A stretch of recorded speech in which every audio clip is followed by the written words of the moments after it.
Buen día, compañeros, profesora. El día de hoy estamos con la ingeniera Andrea, que nos va a dar un breve recuento sobre los injertos en la especie de tomate variedad chonto. Entonces, mucho gusto, ingeniera. Mucho gusto. Buenas noches para todos. Bueno, ingeniera, ¿nos puedes contar sobre qué tipo de injerto, cómo hacen el injerto en el tomate? Bueno, aquí Fusagasugá es una zona tomatera, más o menos se tienen unas 100 hectáreas de tomate en diferentes estados de siembra.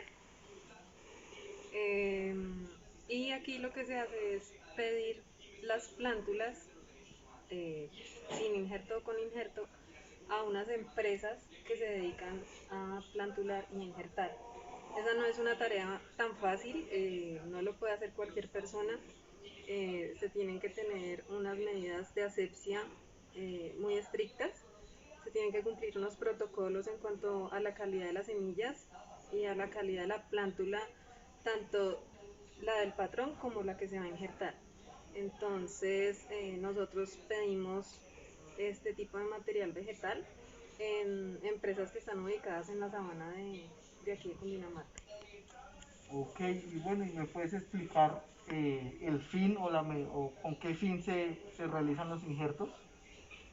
Bueno, el uso de los injertos está determinado por la necesidad de las condiciones edafoclimáticas del cultivo, de, no del cultivo, sino del sitio de siembra. ¿Sí? Aquí nosotros, ¿por qué utilizamos o para qué utilizamos los injertos? Realmente hay dos necesidades básicas y es porque necesitamos tolerancia a enfermedades como Fusarium y a nematodos. Y esto nos lo da el patrón donde viene injertado el tomate chonto. O sea, la planta que se genera ahí es resistente. Sí, es decir, el patrón que nosotros utilizamos es un tomate cherry, que es, bueno, hay varios patrones, en general todos son cherries. Ellos sí son tolerantes a fusarium y a nematodos, que son las necesidades básicas que tenemos acá en la zona. Me imagino que en otras zonas tendrán otras limitantes fitosanitarias. Aquí son estas. Entonces se utiliza este tipo cherry. Listo. Y bueno, digamos, ¿qué partes tendrían o sea, qué partes componen un injerto? Esa es una muy buena pregunta. El injerto se compone realmente de dos partes.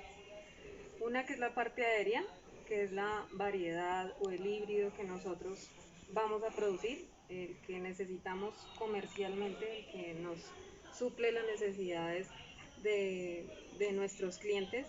Si es un tomate, aquí es un tipo chonto, eh, tipo semi redondo, semi ovalado, no es alargado, no es larga vida. Eh, Aquí normalmente utilizamos unos híbridos que se llaman Libertador, Dante, y ellos tienen las características específicas para el mercado que nosotros abastecemos, que es Corabastos. Y alguna parte de la producción se va para la parte del Huila y el Tolima, muy pequeña, la mayoría se va para Bogotá. Eh, entonces, esa es la parte aérea y la parte basal, que es la raíz y el tallo bajero, es el patrón, que es el cherry. Son esas dos Que partes es que componen el... el que es como, que no es susceptible al Exacto, usuario.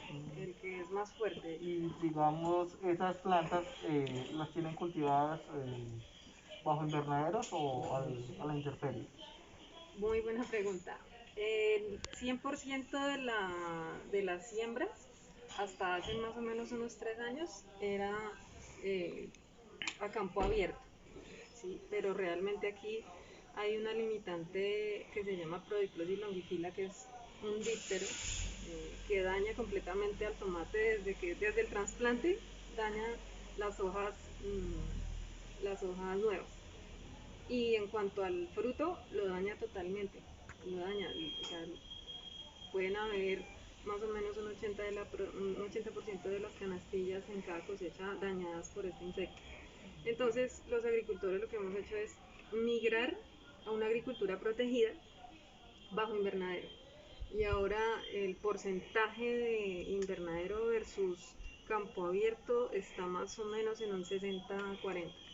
60 invernadero, 40 campo abierto. Evidentemente la producción, la calidad y todo pues debe ser mejor en el invernadero. Sí, la calidad es mucho mejor en el invernadero Un y es poquito mejor más paga. costoso, pero Sí, es mejor paga, más o menos 5.000 pesos por canastilla. Se paga mejor el de invernadero y calidad y todo, me imagino, saldrá por mejor. la calidad, porque sale más fino, más duro, tiene mejor post cosecha también. Y en cuanto a costo-beneficio, el costo inicial de un invernadero sí es muy costoso, ¿sí? Pero como es a largo tiempo, entonces esa inversión se divide en varios años. Se va recuperando. Se va recuperando. Y las fumigaciones, el costo de las fumigaciones es muchísimo menor con la agricultura protegida. Más o menos. Una canecada de 200 litros, que es como la medida estándar aquí de agricultor para la fumigación, una canecada vale más o menos 120.000 en campo abierto y una canecada de una fumigación para invernadero puede estar alrededor de los 80.000. Entonces sí es Supongo hartísimo. que manejan sistema de riegos y todo. Sí, aquí se maneja sistema de riego por goteo. Bueno, y ingeniera, ¿qué tips y tanto para hacer el injerto como para la época post trasplante nos podrías dar en el Bueno, tu experiencia? en cuanto al injerto, yo la verdad nunca he injertado. Como digo, nosotros pedimos los injertos desde empresas que se dedican a eso, que están ubicadas en la sabana. Pero sí he tenido la posibilidad de ir y ver cómo es ese proceso. Se necesita una herramienta con muy buena asepsia, primero que todo. Ahí, al laboratorio no puede entrar cualquier persona, solamente las personas que van a injertar. La mano, hay algo que uno dice, eso es cultural, pero realmente la buena mano, no todo el mundo sirve para que le pegue el injerto. Otra es la fase de la luna en la que se haga. Cuando es algo comercial, pues toca todo el tiempo, ¿no? Uno no puede esperar a que sea esa fase de la luna para poder hacerlo. Pero es mejor en ciertas estaciones de la luna donde la savia está abajo, ¿sí? Como luna llena, antes de menguante, porque la savia está ahí quietica y el menguante se sube. Sí, okay. Entonces si la corto en menguante, la savia está arriba y se puede sangrar o desaviar, más bien, se puede desaviar la planta, entonces la hago más bien antes, ¿sí? Pero en una producción comercial toca todo el tiempo. Otra cosa importante es que los elementos cortantes tengan buen filo, ¿sí? Para que el corte sea limpio y sea más fino y pueda tener. Los elementos de pegue, las cintas, todo eso debe de utilizarse en una sola vez. Aquí normalmente se utilizan unos pines que una plantuladora tuvo un problema precisamente con esos pines porque los reutilizó. Entonces aquí llegaban las plantas, hagan de cuenta y el pincito, ¿sí? Aquí se trasplanta, ese pin se va y resulta que, bueno, se siembra. Ese pincito lo estaban recolectando, reciclando y pues como tenemos aquí problemas de fusarium, nos llevamos el fusarium para el plantuladero. Entonces es algo que no se debe hacer, ¿sí? Y post trasplante es importante que al momento de la tierrada no se haga la tierrada alta, sino que se haga a nivel del esqueje, ¿cómo se llama? Que se haga a nivel del injerto, o sea, que la primera tierra o todas las atierras se hagan a nivel del injerto. Si se hace por encima, entonces ya no se va a generar la planta injertada, sino le va a ganar la planta aérea, la parte aérea, y se pierde el injerto. Digamos que esos serían los tips importantes. Y bueno, ya para finalizar relación de costos entre una planta que sí, o sea, entre una producción injertada y una que no esté injertada o en plántulas, se podría hablar también. Bueno, ahí se divide en dos, ¿no? Uno es el costo de la plántula. Una plántula que no está injertada está alrededor de los 500 pesos una planta y una planta ya injertada puede estar alrededor de los 1.200, 1.500 pesos. Un 120% más. Sí, pero ¿a qué se traslada eso? Que si yo tengo un suelo con presencia de patógenos limitantes y siembro una planta sin injertar, voy a tener más riesgo de pérdida. Pero si utilizo una planta ya injertada, pues ese riesgo va a ser menor. Y pues la producción va a estar más garantizada. Exacto. Entonces, no siendo más, muchísimas gracias, ingeniera. Con mucho gusto.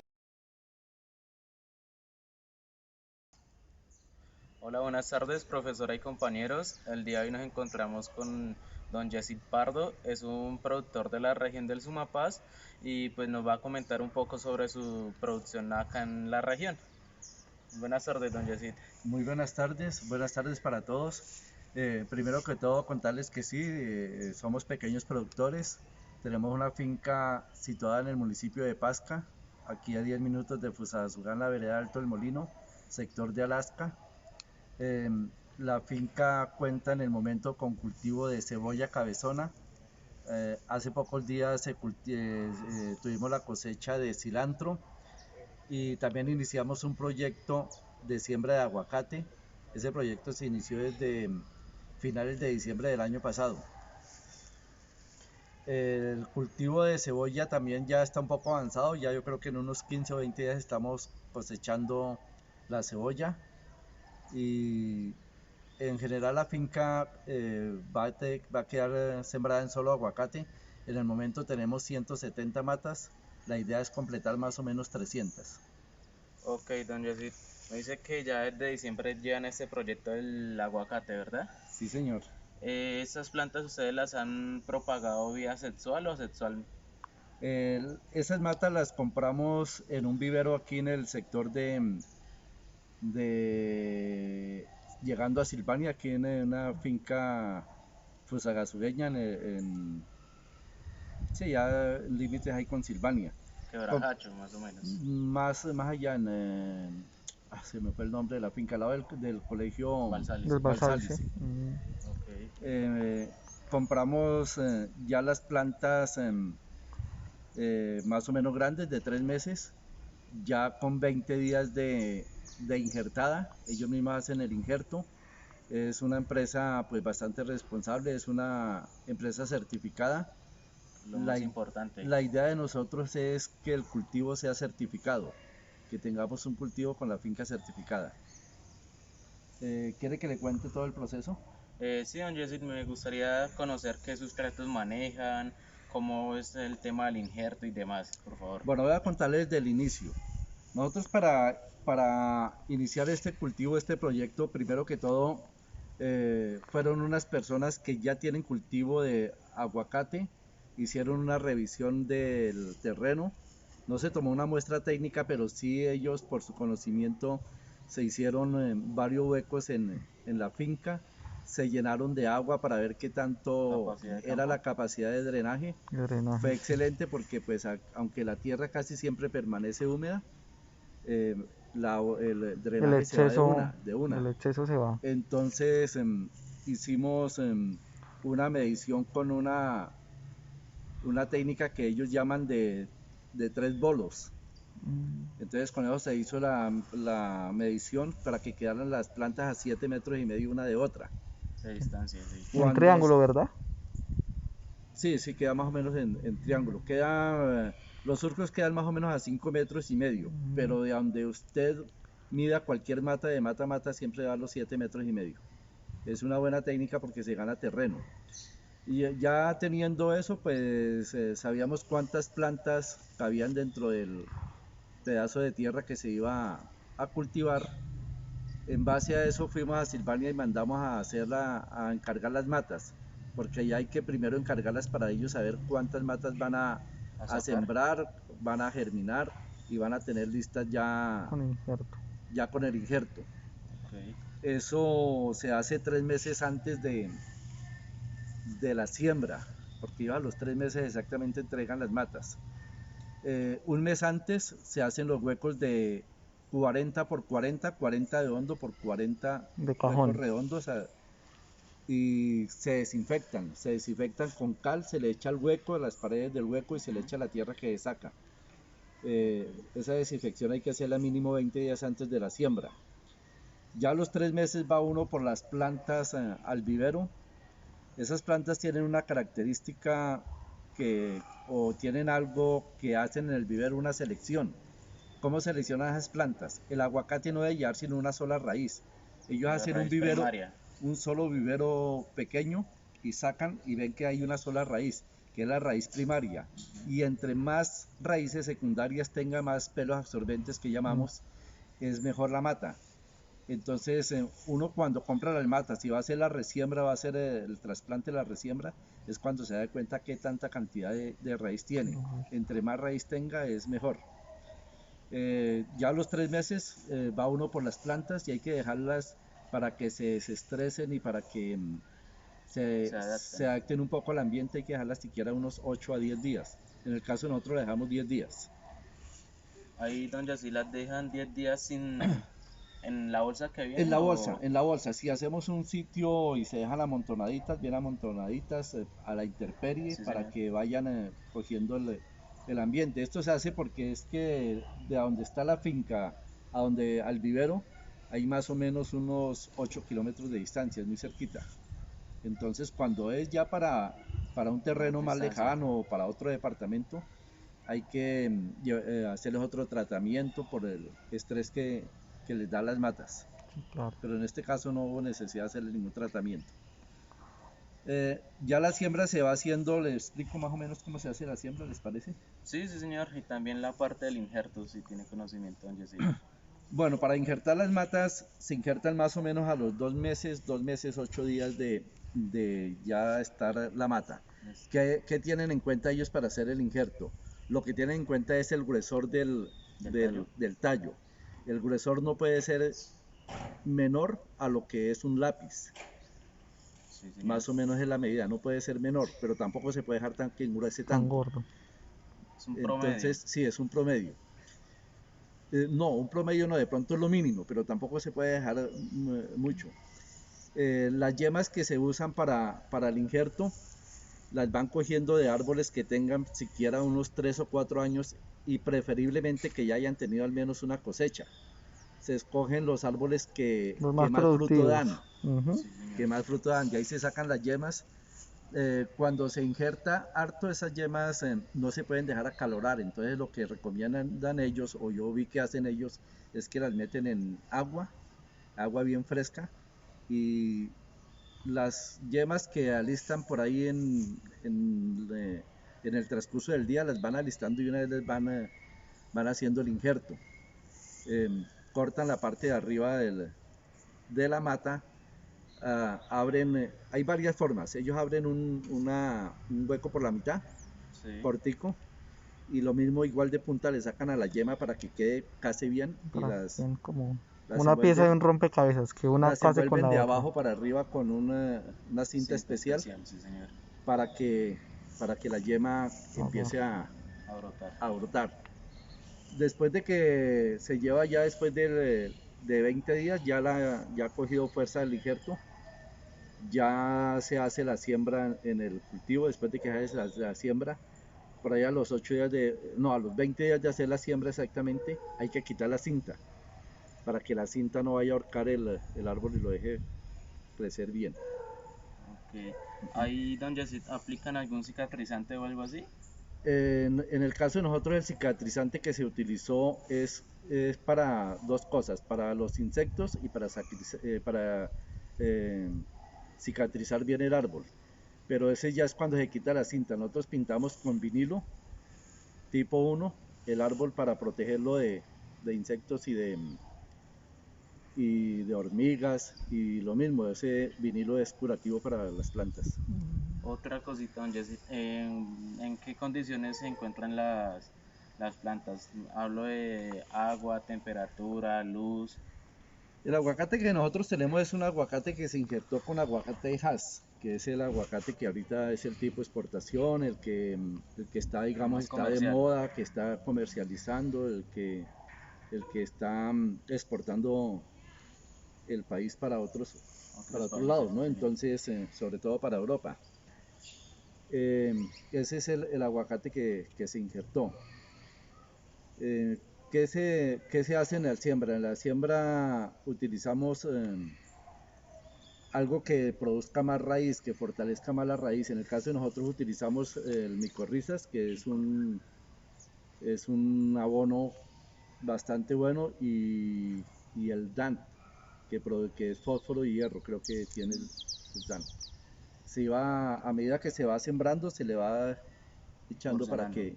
para que funcione. Se va echando una capa de tierra, se pisa bien esa tierra que quede bien apretada y se van echando los fertilizantes de esa manera.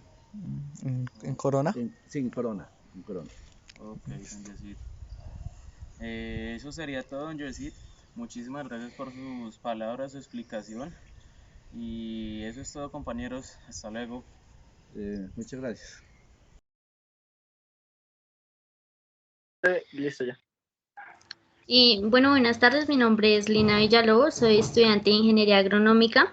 En este momento me encuentro en quinto semestre y quisiera que me hiciera el favor y me brindara información acerca de cómo es el proceso del injerto en en la planta de limón. Bueno, muy buenas tardes. Mi nombre es Cristian Camilo Fernández Paz. Soy estudiante de Ingeniería Agronómica y pues mi familia cuenta con un vivero. Entonces, el día de hoy pues voy a colaborar con algunas preguntas. Pues el vivero está establecido en Silvania, cerca de Usatama. El vivero aproximadamente se estableció desde hace unos 5 o 6 años. Cuenta con plantaciones de cítricos, de aguacate y de algunos frutales de clima frío. Entonces, no sé de qué quiere específicamente, qué especie quieres que hable. Pues en este momento nos vamos a ir por el lado del limón. Entonces, ¿qué importancia tiene esta especie? Bueno, pues la especie de limón en Colombia es demasiado grande. Ahorita en el mercado internacional se está moviendo mucho. Nosotros nos encargamos, pues por ahora, simplemente por plantaciones en vivero, por plántulas. También contamos con un lote donde se encuentran alrededor de 200 plantas de limón Tahití. Este limón también se está exportando. Entonces, pues es muy importante, sí. O sea, en este momento en Colombia, eh, realmente no tengo la cifra de qué limón, la cantidad de toneladas que se exporta, pero sí es muy importante. ¿Y esta especie por qué se propaga por injerto? ¿O cuál es el proceso que manejan? Bueno, el proceso que maneja, principalmente hay diferentes razones por las que se injerta las plantas, ¿no? Entonces, una razón principal sería que no exista esa degeneración de las especies. Entonces, ¿qué estamos asegurando con un injerto? Que nuestra especie estamos realizando clones de diferentes especies. Entonces, que la productividad, las producciones y todo esto no se vayan disminuyendo, sino por el contrario, se mantenga en un tope. Entonces, ¿qué buscamos? Nosotros injertamos sobre un patronaje que además de que se busca que sea, pues que se climatice, además se busca que brinde como una protección, sea resistente o al menos tolerante a algunas enfermedades radicales. Entonces, de esta manera, pues se seleccionan los patrones y luego de esto se selecciona la copa, que ya viene siendo lo que vamos a injertar. Entonces, lo que vamos a injertar lo seleccionamos de plantas que estén, primero, pues certificadas, plantas que tengan producciones altas y pues de esta manera aseguramos que nuestras plántulas vengan de la mejor material genético, asegurando el material genético. Y bueno, el vivero ha sido porque se produce el material vegetal en Casamaya. Vale, entonces esto fue algo que empezó a implementar el ICA desde aproximadamente 2014-2015, si no estoy mal. Esto fue debido a problemas que tiene el cítrico. Es atacado por una bacteria llamada HLB. Entonces, lo que hace la bacteria es llevar a la planta a la muerte. Entonces, esta bacteria puede actuar, no sé, o sea, no tiene un límite de edades, sino puede actuar en plantas ya en árboles de 10 años o puede atacar en plantas que apenas estén comenzando producción de 1 o 2 años. Entonces, pues, debido a esto, pues se intenta como contrarrestar estos efectos. Entonces, la bacteria es llevada, es transportada por un vector llamado Diaforina citri. Entonces, lo que se busca con la casamaya es que esta diaforina no entre como tal a nuestras plantas y como tal las infecte. Entonces, es contrarrestar estos efectos. Bajo casamaya no se deben, pues sí, o sea, la malla es muy pequeña, entonces estos insectos como tal no van a entrar. ¿Y aplican algún producto o alguna hormona para inhibir en ese proceso? No, las hormonas en el vivero no estamos utilizando. Una vez se utilizó, si no estoy mal, auxinas, si no estoy mal, creo que utilizaron auxinas, pero pues no hubo un resultado así como muy importante, entonces no se utiliza pues fitohormonas o algo así. Y bueno, ¿cuáles son las condiciones óptimas para el crecimiento? Ya hablando ah, en relación a la luz, a la temperatura, a la humedad.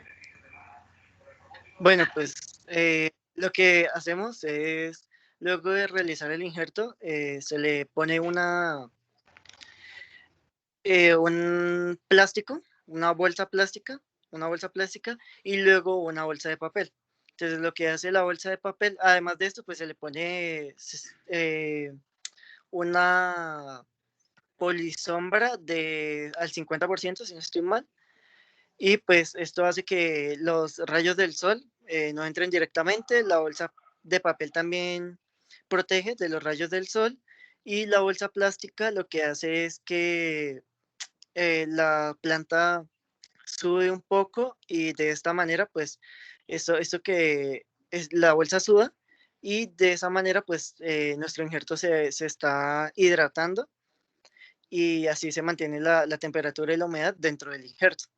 Entonces las condiciones pues no, o sea, exteriores no influyen mucho, ya, bueno, si hay mucha humedad, sí puede influir un poco, entonces ya ahí ya se realiza una aplicación, entonces dependiendo del problema que estemos necesitando y pues ya, o sea, se contrarresta un poquito la humedad dentro del invernadero, pero ya las condiciones que necesitan pues prácticamente las está formando el microclima que al nosotros colocarles la bolsa de papel y la bolsa plástica.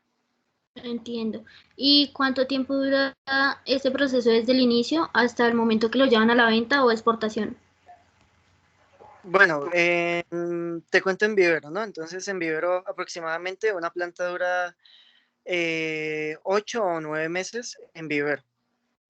Ya es dependiendo de qué tipo de plantas necesites. Entonces hay una bolsa pues mucho más pequeña que sale en 7, 8 meses, una bolsa mucho más grande que sale en 9, 10 meses y ya la bolsa número 3 que sale por ahí en 10, 12 meses, pero pues esa no es muy utilizada. La verdad la que más se vende es la de 7, 8 meses. Entonces lo que se realiza en vivero es primero pues lo que te digo, el patronaje si se busca desde semilla. Entonces se siembra la semilla, por ahí al mes aproximadamente se lleva ya la chapola, se trasplanta ya la bolsa, se pasa a bolsa y estamos hablando de que a los 5 meses, 5 o 6 meses, ya el cítrico se está injertando. Luego de esto, pues esperamos 1 o 2 meses para que el injerto ya pues esté listo y para su posterior venta.